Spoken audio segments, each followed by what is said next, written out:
warahmatullahi wabarakatuh. Waalaikumsalam warahmatullahi wabarakatuh. Bismillah. Pada pagi hari ini kita akan membahas materi tentang cash flow. Baiklah, kita dari kelompok 8 ingin membahas soal tentang cash flow, baik itu langsung dan tidak langsung. Perkenalkan, kami dari kelompok 8 yang beranggotakan saya sendiri, Rian Adi Saputra, yang kedua Kreska Putri Melinda Siregar, yang ketiga Dinda Olanda, yang keempat Lisa Aryani, yang keempat Rofika Zuhaila. Baiklah, untuk memulai, ada baiknya kita mengenal mengenai apa itu cash flow. Nah, teman sekalian, apakah bisa menjelaskan apa itu cash flow?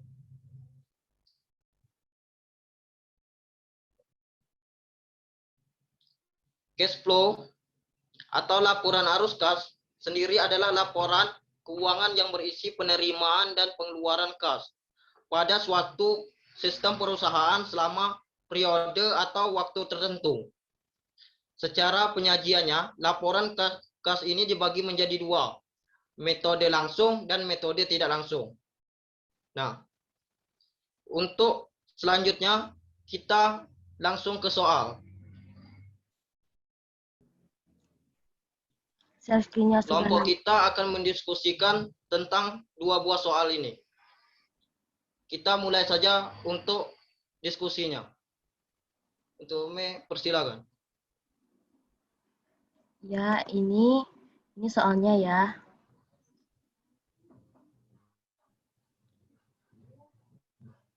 Di sini bisa kita lihat bahwa tidak ada laporan laba ruginya.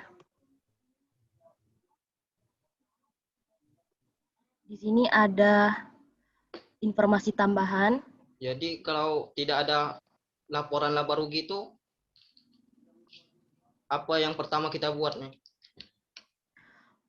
Kan kita diminta untuk membuat laporan arus kas metode tidak langsung. Mungkin bisa kita lihat di informasi tambahannya untuk membuat perubahan saldo dan laporan arus kasnya. Kita pertama-tama itu kita pahami informasi tambahannya dulu, kemudian kita buat perubahan saldonya.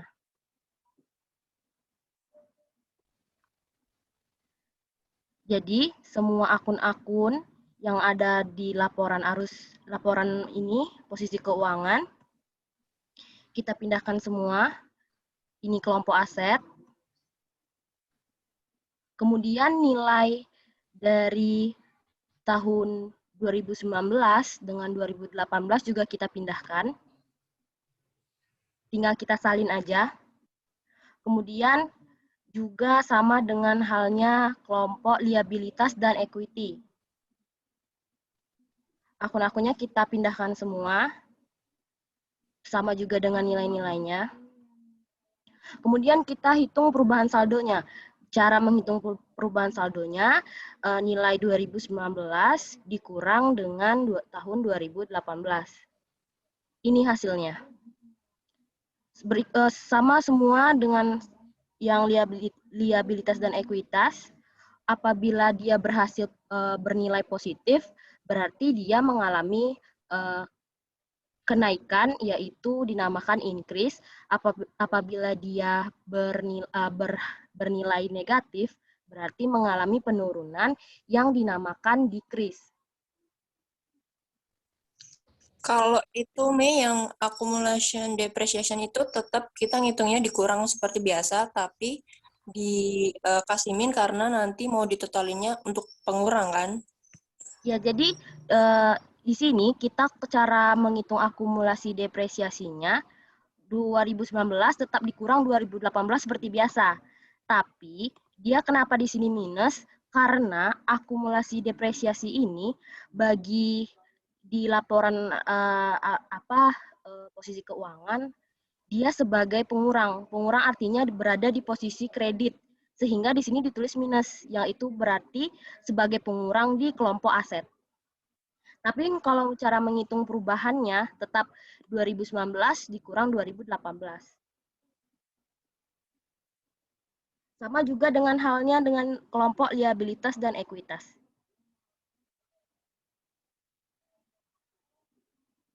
Gimana teman-teman? Udah jelas?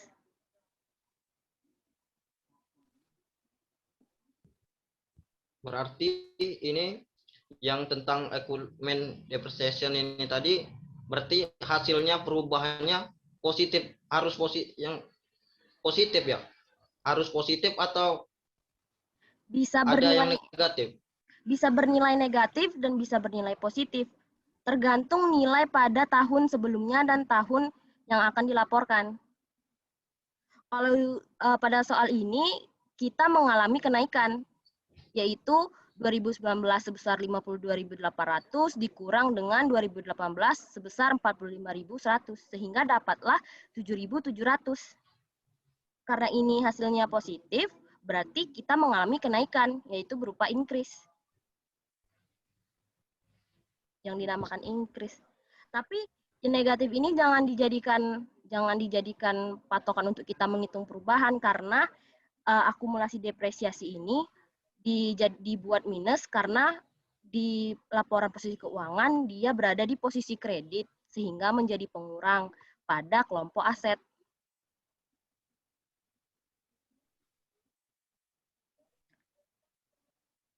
Perubahan ini nggak usah ditotalin atau perlu juga ditotalin kayak Ini 2018 2019 ini? Ya, harus ditotalkan.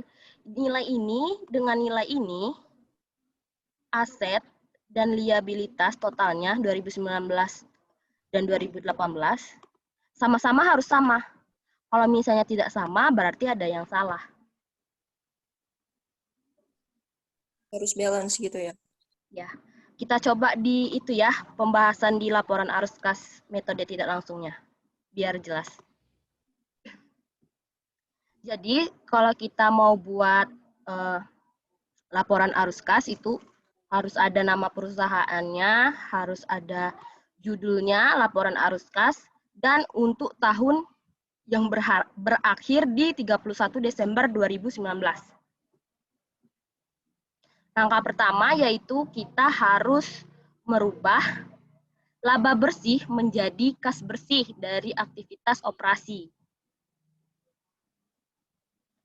Jadi itu maksudnya karena di laporan posisi keuangan kita menggunakan asumsi akrual, jadi di laporan arus kas ini kita harus mengubah menjadi asumsi cash basis. Makanya kita perlu mengubah laba bersih yang berbasis akrual menjadi kas bersih yang berbasis cash basis. Pertama itu di sini ada beban depresiasi sebesar 7.700. Oh iya, laba bersihnya belum kita ketahui karena tidak ada itu kan laporan laba ruginya. Jadi kita ketahuinya lewat ini, informasi tambahan. Yang bagian E, terdapat 46.100 dikredit untuk return earning for net income, berarti laba bersih. Sehingga bisa disimpulkan bahwa laba bersihnya yaitu 46.100 ini.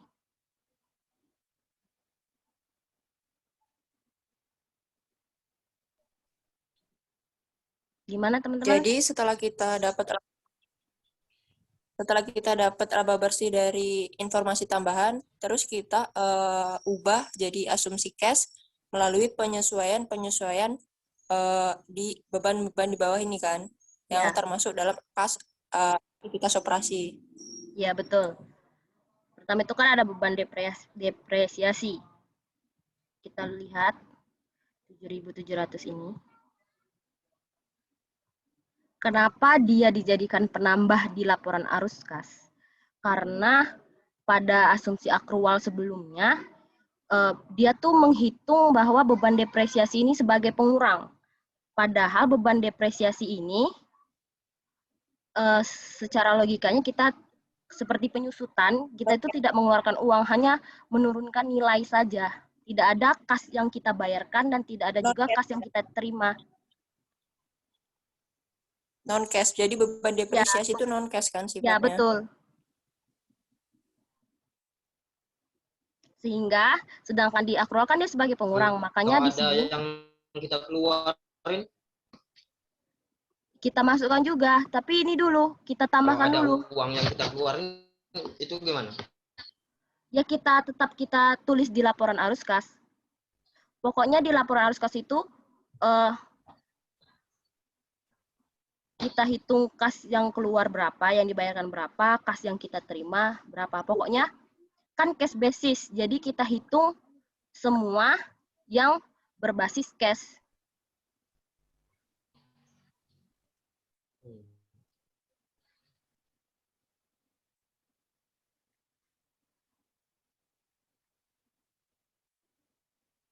Kemudian ada peningkatan saldo piutang kan. Kita lihat di perubahan saldo. Akun receivable. Mengalami kenaikan sebesar 3.800.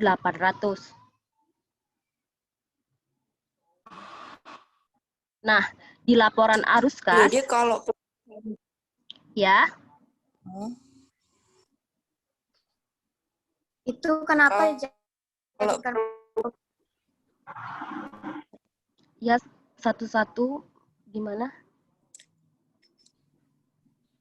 kalau perubahan saldo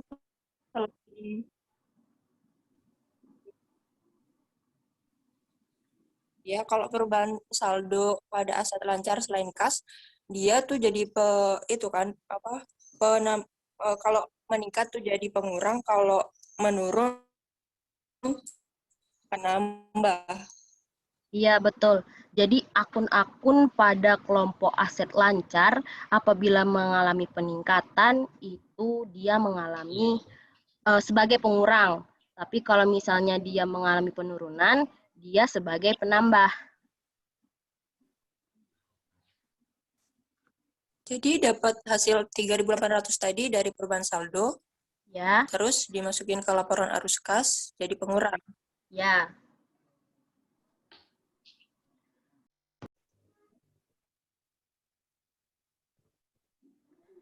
Selanjutnya yaitu ada peningkatan saldo persediaan. Jadi meningkat atau enggaknya kita bisa lihat di perubahan saldo. Apabila dia berhasil bernilai positif berarti dia mengalami peningkatan. Kalau misalnya dia negatif berarti dia mengalami penurunan.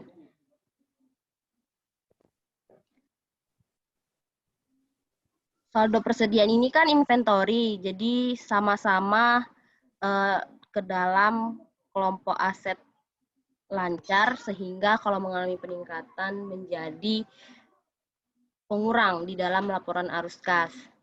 Kemudian ada utang dagang, peningkatan saldo utang dagang sama accrued payable. Nih, mengalami peningkatan kan sebesar 4.100 dan 900. Nah, akun-akun yang transaksi yang termasuk ke dalam AS itu liabilitas jangka pendek apabila dia itu gimana ya? Berbanding lurus gitu searah. Berarti kalau misalnya dia mengalami peningkatan, maka kita juga dijadikan di laporan arus kasnya sebagai penambah. Gimana teman-teman? Kalau ini nilainya negatif, Berarti artinya dia itu tadi ya mengalami penurunan sehingga menjadi pengurang di laporan arus kas.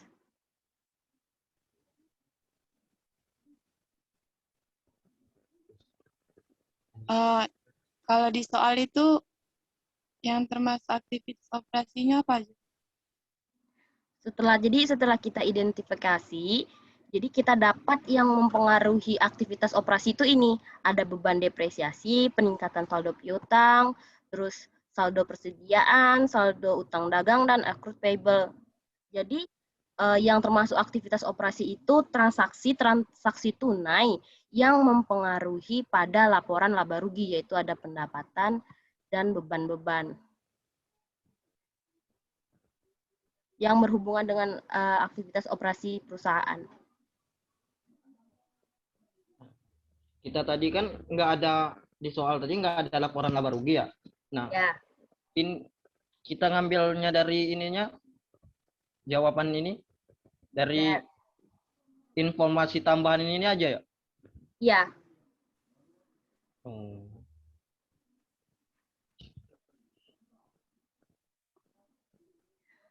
Kemudian sudah kan?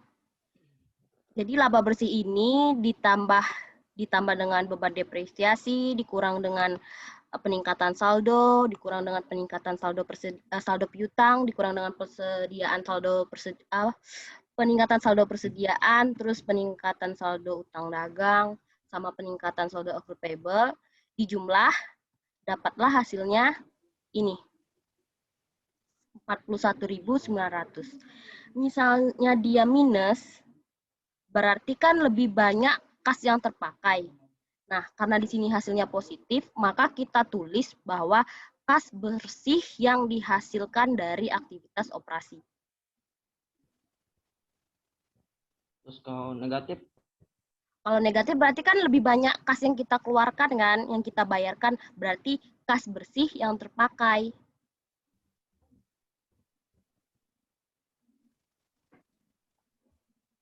Gimana? Jelas teman-teman?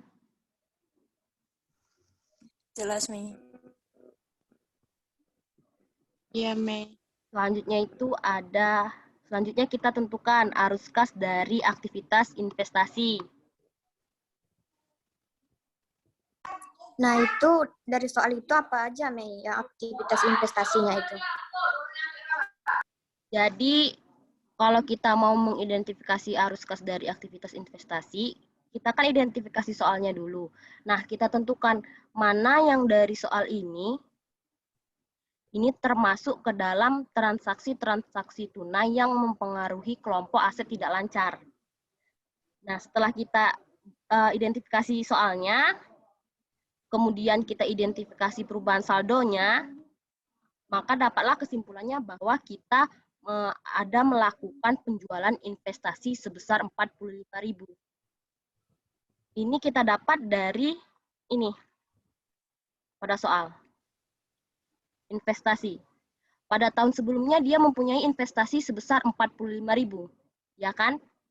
Nah, sedangkan pada 31 Desember 2019, di sini investasinya sudah 0. Berarti dijual semua. Jadi itu dijual. Nah, kita lihat pada ini, informasi tambahannya, bahwa the investment were sold for cash. Berarti investasi telah dijual secara tunai. Dan di sini informasi tambahan tidak ada memberitahu kalau misalnya kita ada kerugian atau keuntungan, nggak ada. Berarti kita menjual dengan harga investasi sebelumnya, yaitu sebesar 45.000. Karena kita menjual, otomatis ada kas yang diterima kan. Nah, kas yang diterima ini ya itu sebagai arus kas masuk, berarti kas bertambah, berarti sebagai penambah 45.000.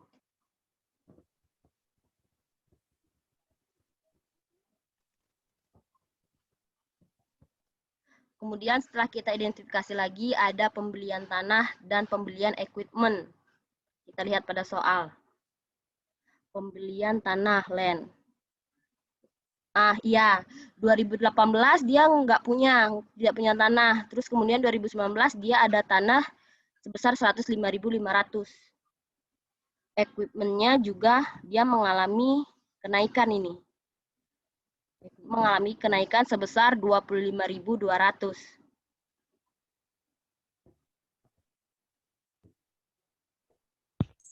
Di informasi tambahannya itu equipment dan land. Equipment and land. Ya, berarti equipment dan tanah telah didapatkan secara tunai. Mengeluarkan uang. Jadi itu nanti sebagai pengurang, Mei. Ya, kita membeli kan. Di sini di saldonya kita memang bertambah. Land bertambah, equipment bertambah kan. Tapi karena kita melakukan pembelian, berarti ada kas yang dibayarkan, berarti ada kas yang keluar, sehingga menjadi pengurang di laporan arus kas. Sebelumnya accrued payable kan dia sebagai penambah. Makanya kita di laporan arus kas kita sebagai pengurang, karena logikanya kalau kita membeli, otomatis ada kas yang kita keluarkan untuk membayar.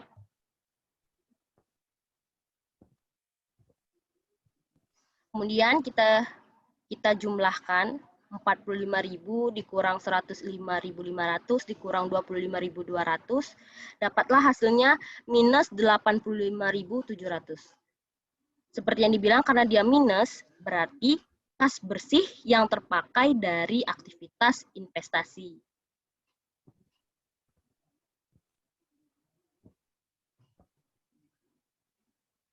Kemudian ada arus kas pendanaan. Nah, itu apa aja, Mei? Ini transaksi tunai yang mempengaruhi liabilitas jangka panjang atau ekuitas. Di sini setelah kita identifikasi soal, yaitu ada penerbitan saham biasa dan pembayaran dividen. Coba kita lihat. Nih. Terdapat 48.000 di debit untuk return earning secara yang dividen yang telah diumumkan, dibayar dan telah diumumkan. Berarti nanti kita dividen itu berkaitan dengan return earning. Nanti kita buat akun T-nya dulu. Kemudian the share capital ordinary was issued for cash. Berarti ada saham yang diterbitkan secara tunai. Penerbitan saham biasa, share capital ordinary. Nah, cara ngitungnya gini. Di sini kan ada share premium ordinary. Di sini juga ada share capital ordinary. Nah, itu kita buat gini. Kelihatan nggak? Kelihatan. Yang paling bawah ya? Ya. Jadi cash-nya kita tambahin dulu di perubahan saldo. Nih. Perubahan saldo kan share capital ordinary-nya 5.000. Mengalami peningkatan 5.000. Share premium ordinary-nya mengalami peningkatan 100.000. Jadi kita buat jurnalnya cash yaitu 105.000. Share capital ordinary di kredit 5.000, share premium ordinary di kredit 100.000.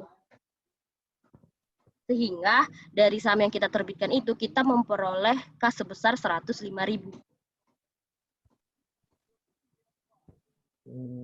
Karena kita ada kas masuk, jadi makanya sebagai penambah di aktivitas pendanaan. Gimana, jelas? Kemudian di sini ada dividen yang diumumkan, berarti kita ada kewajiban untuk membayar dividen. Tapi di laporan posisi keuangannya kita tidak ada, di sini terdapat kita mempunyai utang dividen. Sedangkan dividen itu kan berkaitan dengan return earning. Jadi cara ngitungnya begini.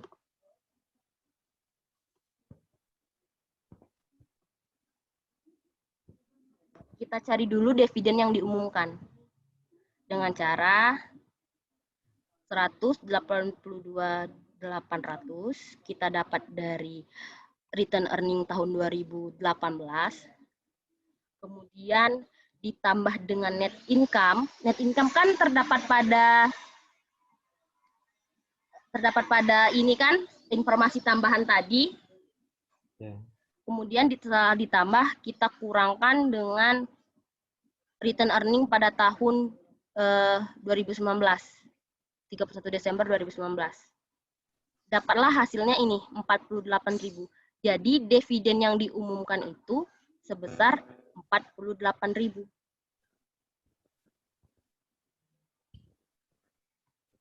Ternyata ada dividen payable. Ternyata ada dividen Iya. payable. Yang nggak ada itu di soal nomor 2 ya, yang dividen payable-nya nggak ada. Jadi ada ternyata dividen payable-nya. Jadi kita hitung. Karena kita mempunyai hutang dividen, tahun sebelumnya kan kita punya hutang dividen 10.000. Kemudian kita kurangkan dengan dividen yang diumumkan, yang kita cari berapa dividen yang diumumkan tadi, kita tambahkan, kemudian kita kurangkan dengan jumlah dividen payable pada tahun 2019. Sehingga dapatlah jumlah dividen yang kita bayarkan secara cash itu sebesar 46.000.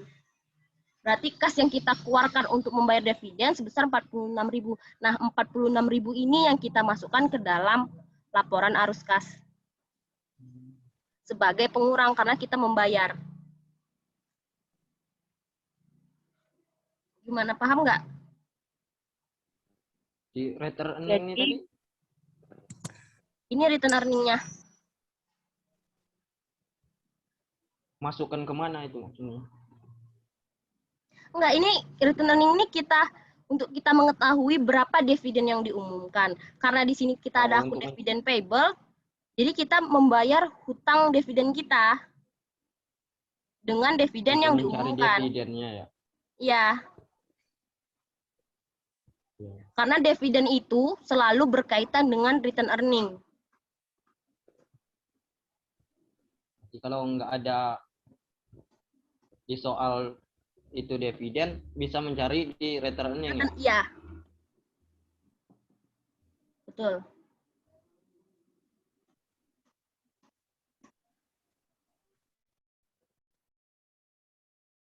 Lanjut. Ya, apalagi kenaikan kan? Ya. Sudah habis itu, kita jumlahkan. Sama seperti yang sebelumnya kita jumlahkan. 105.000 dikurang 46.000. Hasilnya 59.000. Karena dia bernilai positif, berarti kas bersih yang dihasilkan dari aktivitas pendanaan. Itu membedakan balance atau enggaknya, jawaban kita ini ngelihatnya di mana? Di sini. Kita jumlahkan dulu ini. Kita jumlahkan kan? Nih.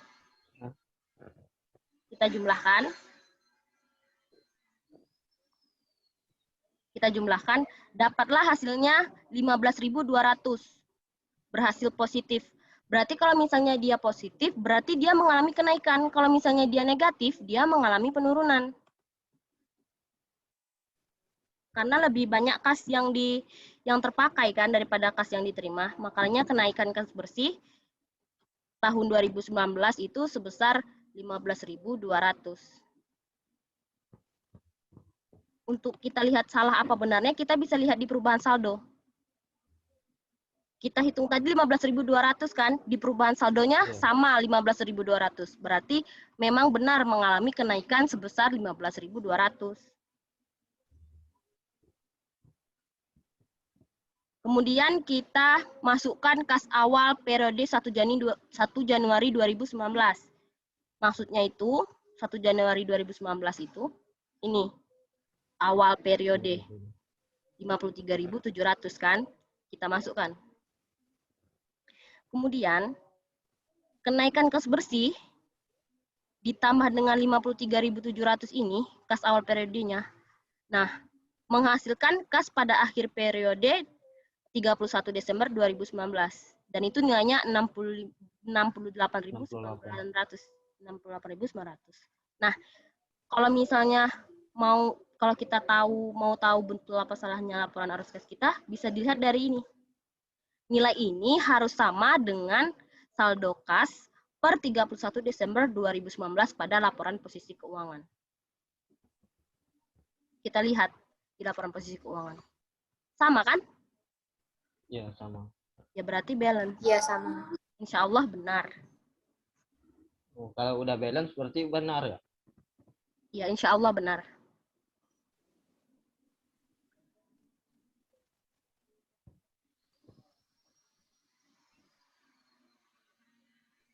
Gimana teman-teman?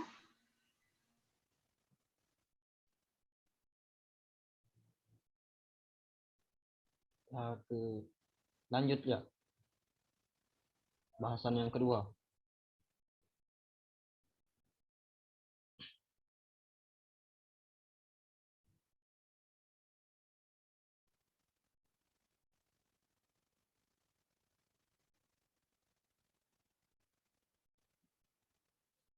Nah, pembahasan kedua.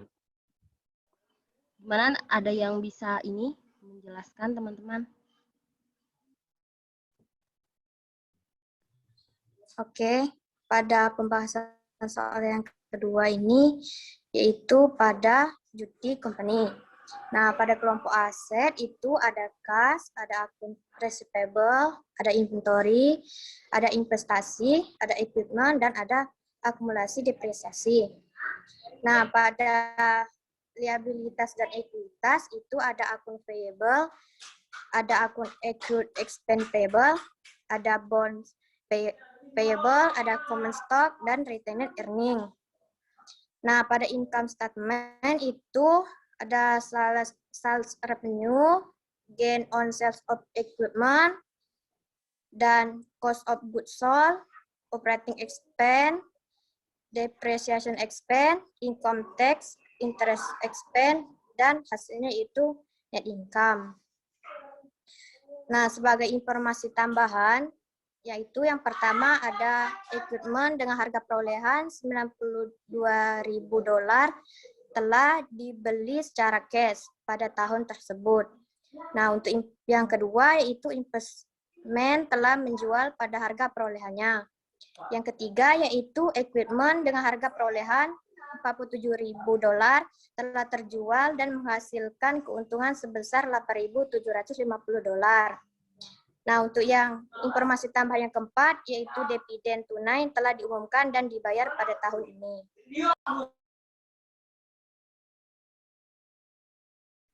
Untuk membedakan metode langsung dan tidak langsung itu apa?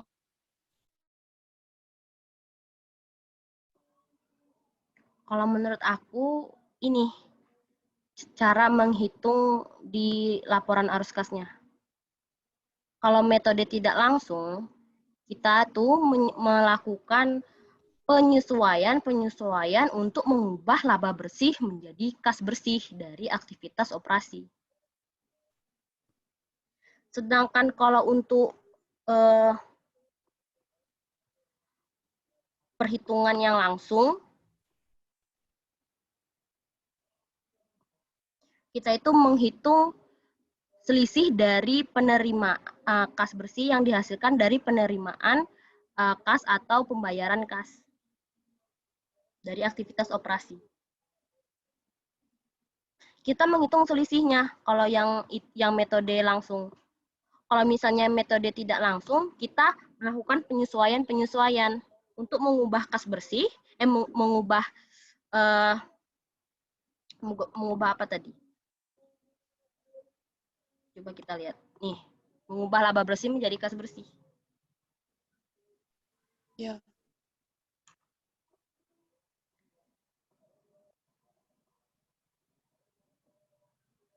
Gimana?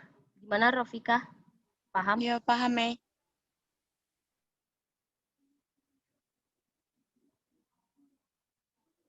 Lanjut lagi ke soal nomor 2 ya. Ya, silakan Dinda dijelaskan.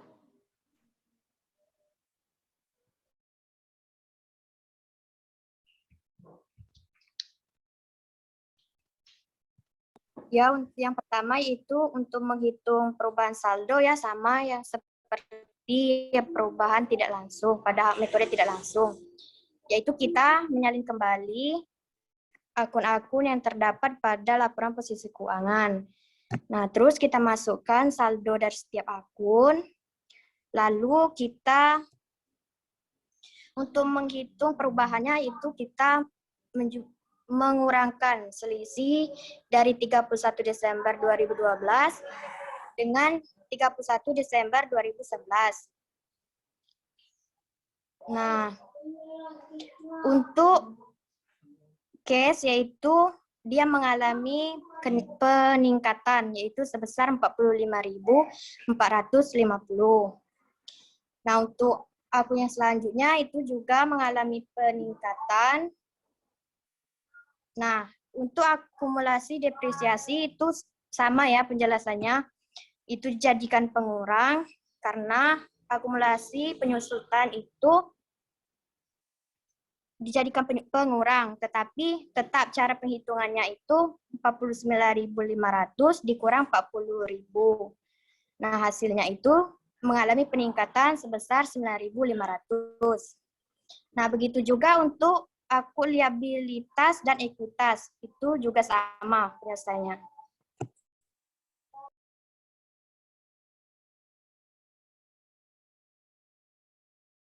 Oke, lanjut, Mei. Nah, ini kan nomor 2 ini kan ada laporan laba rugi ya. Nah, berarti memudahkan kita untuk menjawabnya atau sama aja dengan nomor 1 tadi menjalankan mencari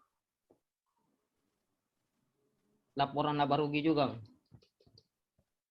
Ya sepertinya juga memudahkan kita ya, karena di sini ada sales revenue, pendapatan jasanya, ada keterangan gain on sale of equipment, ada cost of goods sold, ada operating expense. Sepertinya ya tergantung dengan informasi tambahan yang diberikan. Di sini kan kita diminta terlebih dahulu membuat perhitungannya. Jadi sebelum itu kita buat perhitungan untuk metode directnya, metode langsungnya. Ini dia perhitungannya.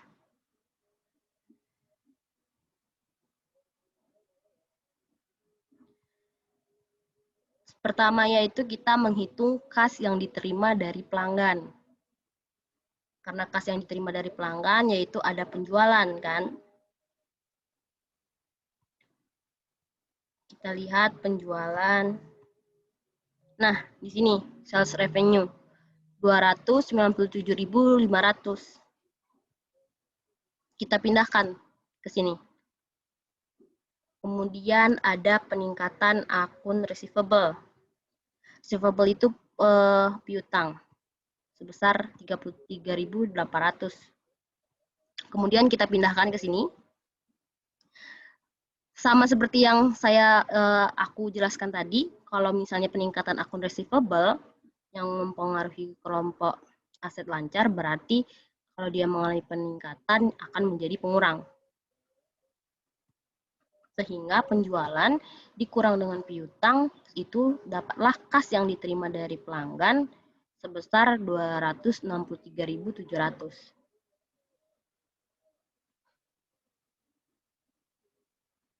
Enggak lagi yang dihasilkan ya. Kalau yang pertama kan yang dihasilkan, kalau plus. Ya sama kan, yang dihasilkan sama yang diterima itu kan sama. Yang kita terima. Kemudian menghitung kas yang dibayarkan untuk supplier, untuk pemasok. Pertama kita itu menghitung pembelian untuk tahun 2012 dulu, yaitu ada cost of goods sold. Nih, 99.460 untuk barang yang terjual.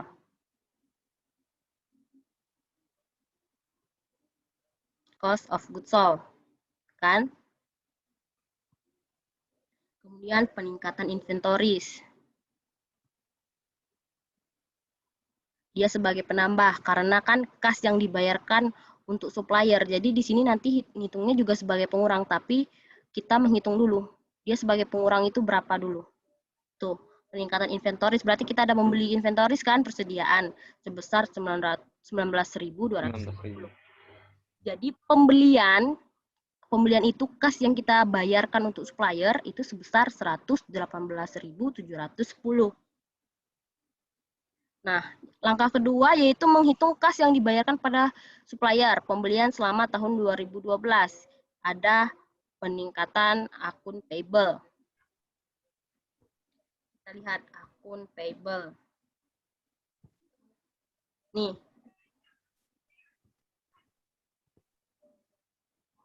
Karena dia mengalami peningkatan, di sini kalau perhitungan cara menghitung untuk metode langsung, kita jadikan dulu sebagai pengurang.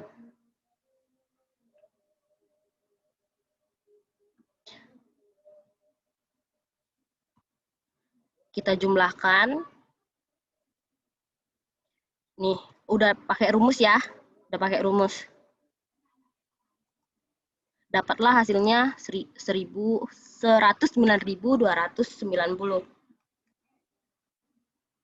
Kemudian kita menghitung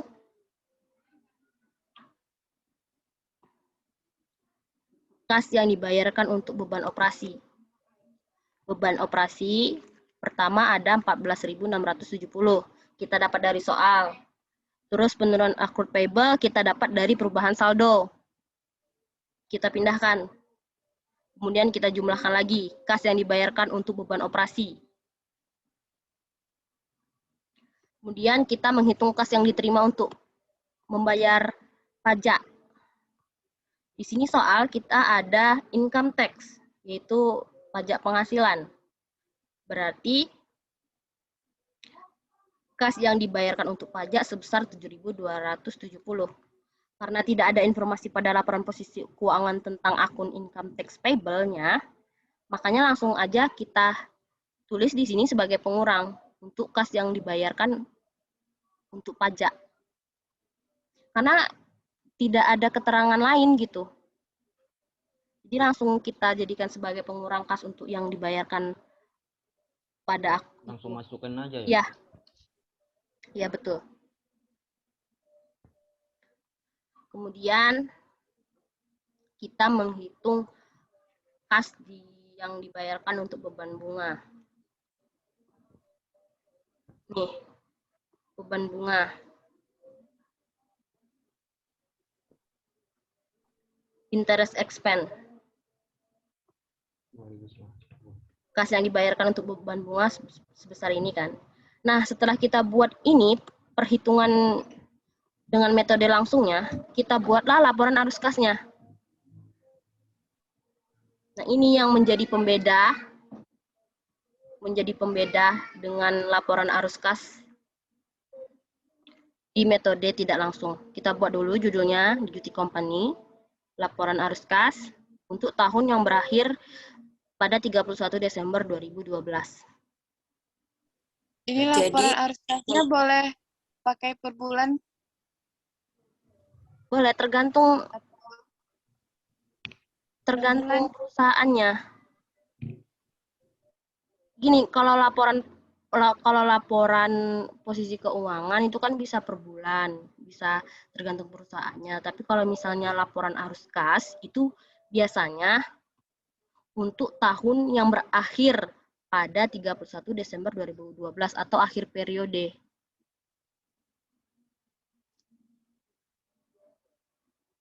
Iya.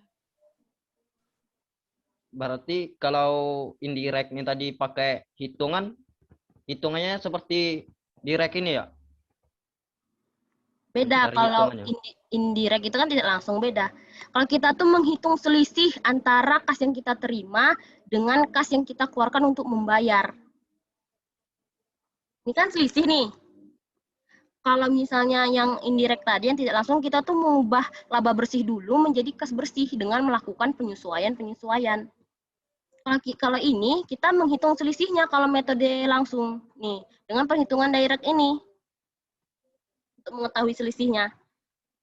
Kemudian dapatlah kita menerima dari kas pelanggan setelah kita hitung tadi 263.700. Yang namanya pembayaran otomatis dijadikan pengurang kan, karena kita ada kas yang dibayarkan. Jadi kita pindahkan hasil perhitungan kita tadi, kemudian kita jumlahkan. Dapatlah kas bersih yang dihasilkan dari aktivitas operasi sebesar 122.800. Kemudian Kalau kita dia berupa penerimaan, hasilnya bukan negatif ya, karena kita dapat kas masuk, kita menerima kas. Tapi kalau pembayaran artinya kita mengeluarkan kas, maka ditulisnya negatif. ya betul. Kemudian ada arus kas dari aktivitas investasi. Ada yang bisa menjelaskan?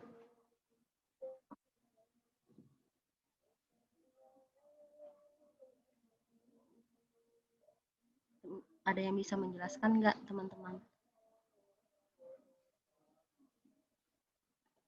Arus kas dari aktivitas investasi ya. Ya. Aktivitas investasi di sini transaksi-transaksi tunai yang mempengaruhi kelompok aset tidak lancar, yaitu setelah kita identifikasi dari soal ada penjualan equipment lama, pembelian equipment, dan penjualan investasi. Penjualan equipment lama itu ada di soal. Iya, di Atau- informasi tambahan. Nih, jadi dia ada membeli equipment dengan harga perolehan 92.000 telah dibeli secara tunai.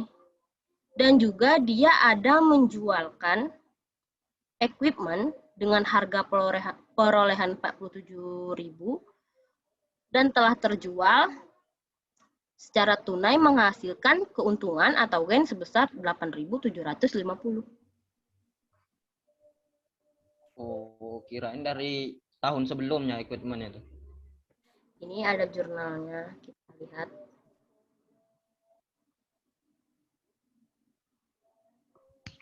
Nih, dapatlah kas yang kita terima sebesar 15.550 kan? Karena kita menjual, kita menerima uang. Kita pindahkan sebagai penambah. Kemudian kita ada membeli equipment dengan harga perolehan 92.000 sehingga 92.000 ini menjadi pengurang karena kita membeli, otomatis ada kas yang dibayarkan. Kemudian kita ada penjualan investasi. Mana soalnya? Nih, investasi telah terjual pada harga perolehannya. Kita lihat di perubahan saldo. Penjualan investasi sebesar 2.500. Dia tahun 2011 87.000, tahun 2012 mengalami penurunan 84.500. Wajar dia mengalami penurunan karena dia menjual kan? Karena dia menjual, otomatis ada kas yang kita terima dari hasil penjualan. Sehingga di sini menjadi penambah dari penjualan investasi. Kemudian kita jumlahkan tuh rumusnya, kas bersih. Jadi dapatlah negatif kan menjadi kas bersih yang terpakai dari aktivitas investasi. Gitu juga dengan arus kas dari aktivitas pendanaan. Setelah kita identifikasi ada penerbitan obligasi, ada saham biasa dan pembayaran dividen. Ini penerbitan obligasi, saham biasa kita dapat dari perubahan saldo, ada perubahan saldo. Tuh, common stock dan bonds payable. Bonds payable itu obligasi, common stock itu penerbitan saham biasa. Nah, pada soal nomor 2 ini tidak ada di laporan posisi keuangan tentang dividen payable. Jadi, sedangkan di informasi tambahan ada dividen tunai telah diumumkan dan dibayarkan pada tahun ini. Karena dividen kita berkaitan dengan return earning, kita buat dulu akun T-nya untuk mencari berapa jumlah dividen yang diumumkan dan dibayarkan. Ini akunnya. Tahun sebelumnya dikurang dengan laba bersih tahun 2000. Sorry, ini salah. 2012 maksudnya. Yeah. Ini 170.600 pada akhir saldo return earning. Dapatlah pembayaran dividennya sebesar 83.400. Langsung aja kita pindahkan karena tidak terdapat pada akun sebelumnya di laporan posisi keuangan tidak terdapat dividen payable kan. Langsung saja kita masukkan ke sini. Sebagai pengurang karena kita membayar dividen. Kemudian setelah dijumlahkan dapatlah hasilnya minus 3.400 sehingga menjadi kas bersih yang terpakai dari aktivitas pendanaan. Kemudian sama kita jumlahkan lagi semuanya ini. Dapatlah hasilnya 45.450. Karena dia positif berarti mengalami peningkatan kan, peningkatan kas bersih. Di perubahan saldo Kita lihat betul apa tidak. Mengalami perubahan peningkatan sebesar 45.450. Berarti benar kan? Kemudian kas awal periodenya di sini kita dapat 47.250.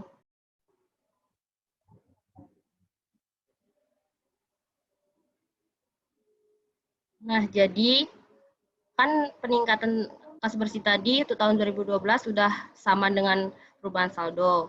Nah, kemudian kita masukkan kas awal periode yaitu 1 Januari 2012 sebesar 47.250.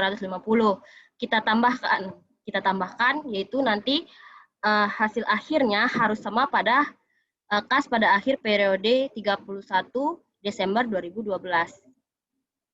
Nah, nilai ini harus sama dengan saldo kas per 31 Desember 2012 pada laporan bersih keuangan. Coba kita lihat sama atau enggak, 92.700. Sama kan?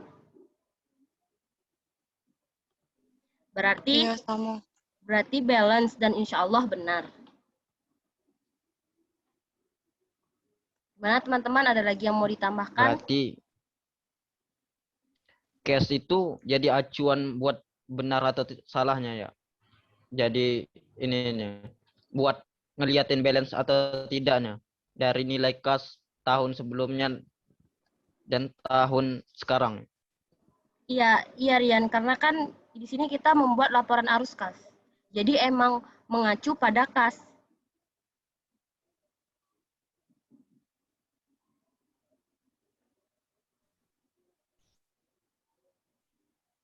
Nah,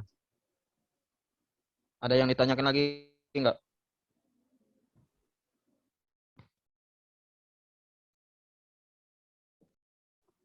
Sepertinya tidak ada, Rian. Boleh ditutup aja langsung.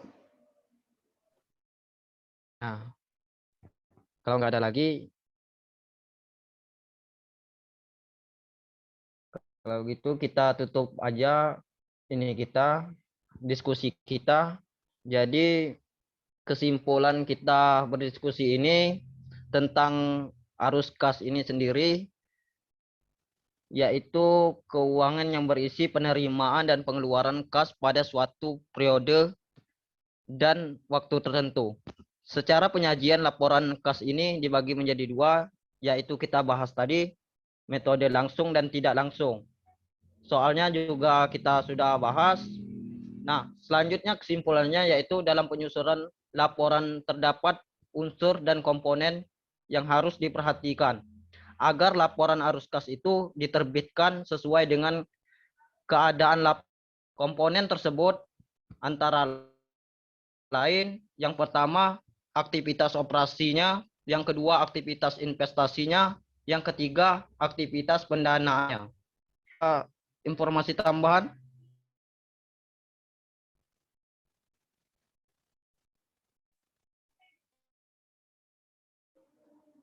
Gimana Rian? Kurang jelas tadi suaranya.